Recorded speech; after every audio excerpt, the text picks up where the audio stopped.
And welcome back. Have you ever dreamed of tying the knot at one of the Holy City's most scenic backdrops? We're talking about our very own Charleston Harbor. For more on how you can make that dream come true from Charleston Harbor Tours, welcome Drew Yoakum. Thanks for joining us. Thanks for having me. And this sounds really cool because, you know, Charleston is such a water town. I mean, there's so much to do with obviously water and the ocean and the beach.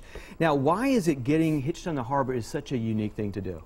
Well, Charleston Harbor is one of the oldest natural harbors in the country, and we've got just such a great scenic backdrop to, you know, take wedding photos and do things like that. So it just makes a really nice experience for the guests. Okay, now tell us a bit about the boats that folks can get hitched on, because we're actually looking at a picture right now. It's beautiful.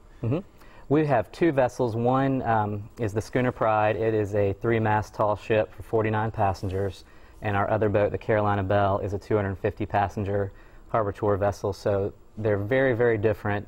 One's more for an intimate, smaller wedding, and one can, you know, certainly accommodate a lot more people. Okay, now when considering this as an option to either have the wedding or a reception, what needs to, you know, go into that? What kind of things do you need to think about before actually selecting a boat for this? Sure, you need to just make sure that, you know, all of your guests have their water legs and their sea legs, I suppose, and then make sure you don't have anybody that needs handicap access, because that's one thing that is kind of hard to accommodate on a harbor tour vessel or a sailboat.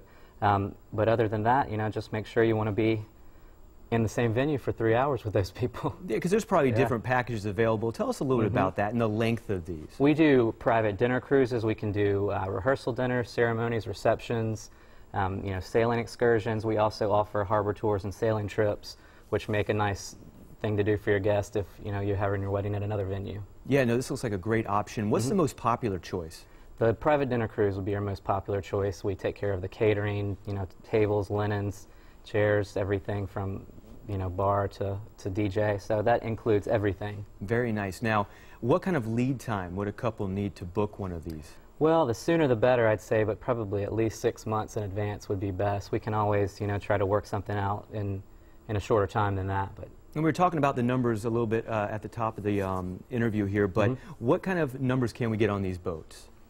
For the Schooner Pride sailboat, there's 49 passengers allowed on that boat, Coast Guard regulation, and then 250 people on the Carolina Belle. Okay, very nice. And if a couple is considering this, because I think this is a very great thing to do, especially in the low country, how can they get a look at these boats and possibly, you know, maybe jump on one of them? Definitely. The Schooner Pride is kept at the Aquarium Wharf, just to the left of the South Carolina Aquarium downtown, and the Carolina Belle is at the Maritime Center, about a block south of that, closer to the cruise ship terminal.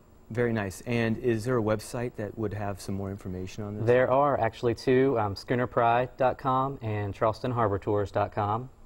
And weather is, you know, let's say you do book this and you get some inclement weather, maybe the weekend. How do we handle that? Typically we go out rain or shine on the Carolina Belle. The bottom is enclosed, so it's not as much of an issue on that boat. The Schooner Pride, you know, as any outdoor venue, it would be good to have a backup plan.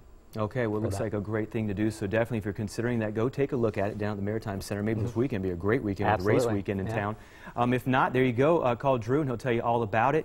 And thank you so much for stopping by. Thanks for having me. All right. And just ahead on today's show, we've got a lot more when our wedding week continues. We're going to talk about doing it yourself, tips for brides on a budget when we talk with Charleston Weddings Magazine.